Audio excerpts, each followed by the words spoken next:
Hey guys, it's Cam from Craft and Tailored, and in this episode of What Is On My Wrist, we're talking about WatchCo Omega Seamasters. We've gotten a lot of interest and a lot of inquiry over the past few years for these very interesting subset of Omega watches, and we had a good example in the shop. We're always chasing and kind of hunting these watches down for our clients and customers, so figured I'd use this time to do a little bit of a deeper dive.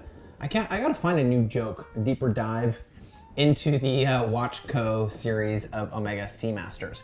So the WatchCo series of watches are Omega watches with an interesting story, and essentially the WatchCo Seamaster 300s are based off of the 166.024 and the 165.024, being the only difference is that one variant has the date complication at the 3 o'clock and one is a no date version. The 166.024 possesses the date complication at the 3 o'clock, and the 165.024 is the no date version. In similar fashion to the Rolex Submariners out of, let's say, the 1960s into the 1970s, the no date version of the watch, so the 165.024, tends to be a little bit more popular, and I think the reason for that is instead of having this date window at the 3 o'clock, you actually have a number 3, which is really interesting. We've done a review and a few videos and written articles about the Omega Seamaster 300 series, as they are just as iconic as, let's say, the Rolex Submariner series, and possess an interesting story and history of their own. So I'll provide a link up here or in the description below so that you can check that out. But for this video, I really wanted to talk about the interesting story behind the WatchCo watches, as they're kind of a cool watch unto themselves. They've got a very interesting story, and they're a watch that I think has developed a cult-like following over the past few years. So what is a WatchCo? Why are these watches popular? And what are the specific details that make them unique and interesting and ultimately worthy of collecting and, in this case, talking about? The Omega Seamaster 300 is one of the standout models from the golden era of vintage sports watch history. And as we've discussed in other videos, the Omega Seamaster 300 was produced during the 1960s into the 1970s. The Omega Seamaster 300 is among one of the most recognizable vintage dive watches of all time, and a version of it was even issued to the British Royal Navy. What's interesting about the Seamaster 300, as you compare that to watches that were issued to the British Royal Navy, is that there's a lot of key features that were standardized features that ultimately rolled over into the other issued watches for the British Royal Navy that really originated with the Omega Seamaster 300. Matter of fact, the Omega Seamaster 300 was issued before the British Royal Navy adopted Rolex as their dive watch and then the subsequent models. But you'll see features within this watch that were kind of stock standard that ultimately stuck and were an MOD requirement for the mill sub.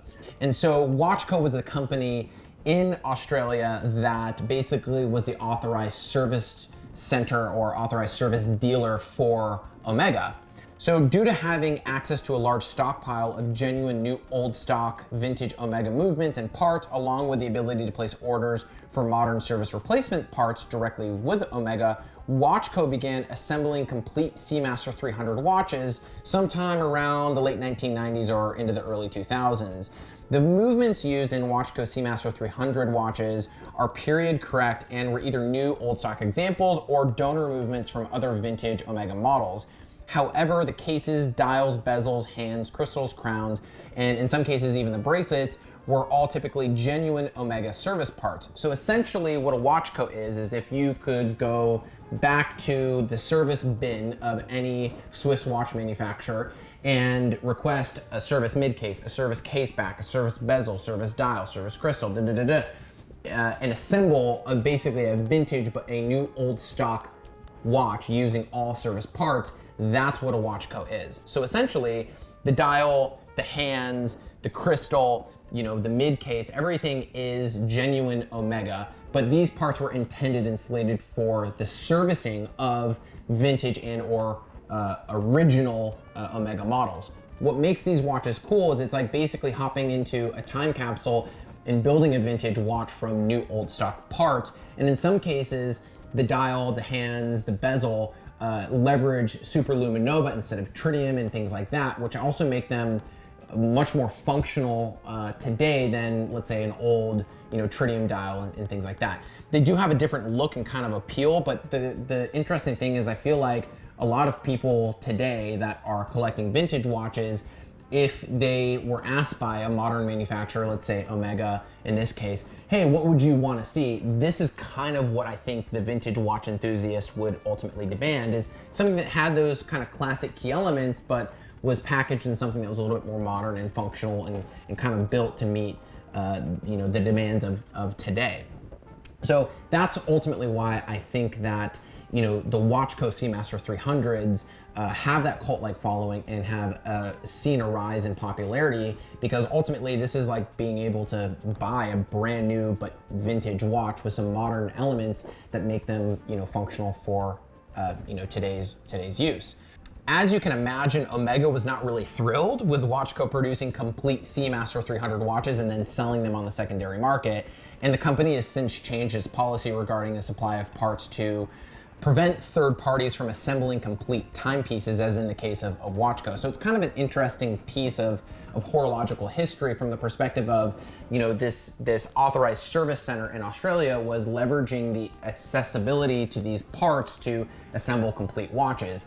In this case, it was probably, poo-pooed pretty quickly by Omega once they figured out what was happening. But in the case of these watches, it's really cool because these watches are unique and rare, and there's not that many of them, but the ones that exist are really, really cool. And like I said, kind of more functional for today's, demand. Essentially, WatchCo, after the contract was removed, they worked through all of the service components, and it lasted up till a few years. It was possible to track down essentially all the parts necessary to put together your own WatchCo Seamaster 300, and many people actually did that. So many people would buy the mid case and then the movement and the dial and all those things, and essentially assemble their own watches.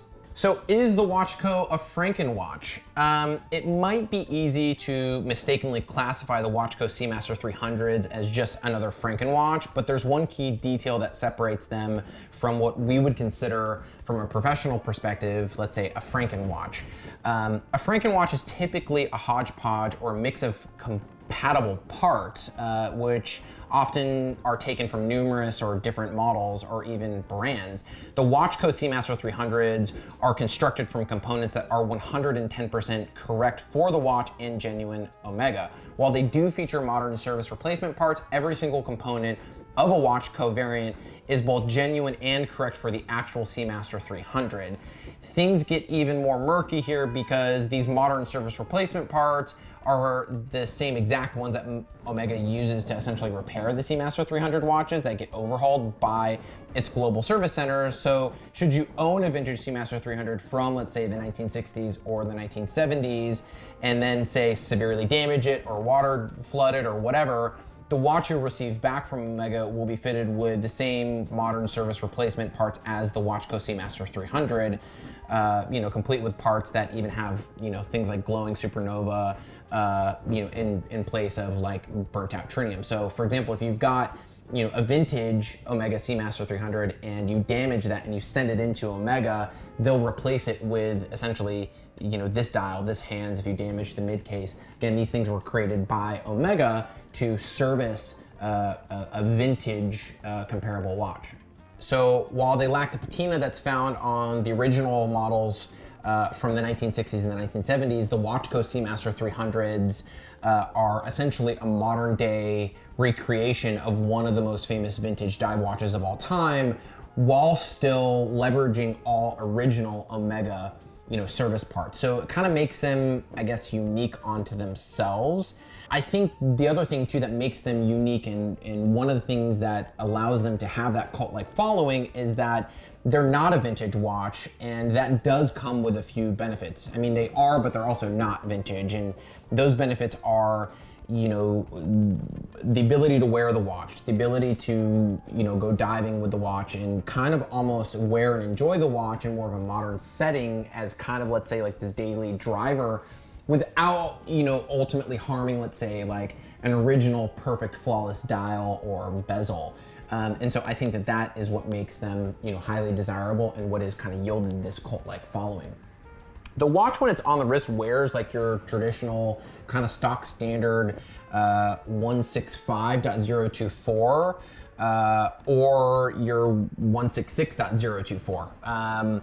But you know what's kind of cool is the Super Lumen Nova Lume kind of has like a brighter and almost like a glossier kind of feel to it, while the dial still retains that kind of matte, you know, texture as you would find in the vintage variants.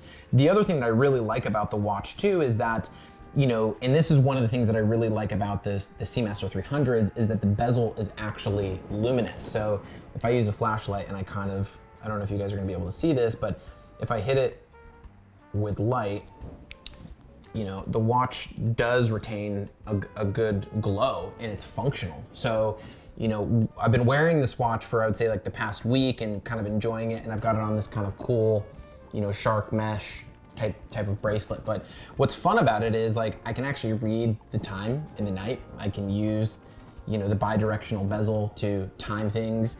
I actually like the version with the date feature. Again, I would say that there's more preference towards the no date because you have that 3, and it's a very military-esque watch. I mean, ultimately this is what led to the mil sub in some cases having 3, 6, and 9 on the dial, a fully gradiated bezel, you know, the gladiator and sword hand with that arrow tip, or the broad arrow, you know, kind of sweep seconds hand. It is a very military-esque type of look and design, and I think that's why the no date version kind of fetches more of a premium. But in today's modern kind of functional world, like I like having the date. It's something that I personally find useful, and it's something that I don't mind. But overall, the watches are really great. You know, the market for WatchCos has definitely increased, I think, as a result of visibility through social media and probably now this YouTube channel and, you know, the internet as a whole. But people are looking for these watches. Matter of fact, we have, I think, 40 people on our waiting list through craftandtailor.com. I'm not sure if you guys know that, but if there's something that you're looking for, there's something that we've had in the past, you can actually sign up and receive notifications when we get a like example in. In the case of the WatchCo, we've, over the past couple of months, had 40 people sign up to essentially receive these. So not often do they actually even make it to the website. I think we have sourced maybe a handful of these watches, both in the no date and in the date variants. And typically we're just kind of working our way through that list. There's not a tremendous amount of these out there, and I think that's also what is increasing the price for these as well. There is an increasing demand. They're getting really harder to find. They're getting more expensive for us to source, et cetera, et cetera. So we just wrote an article about the WatchCo 300s as well, and I'll provide a link in the description below. Our writer, Ripley Sellers, did a great job of kind of putting that article together. And so if you want to learn a little bit more about some of the details and the history behind the WatchCo, be sure to check that out.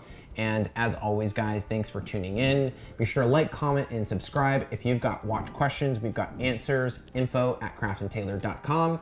And be sure to follow us on Instagram if you're not doing so already, @craftandtailor. Again, thanks for tuning in, guys. I'll see you in the next one.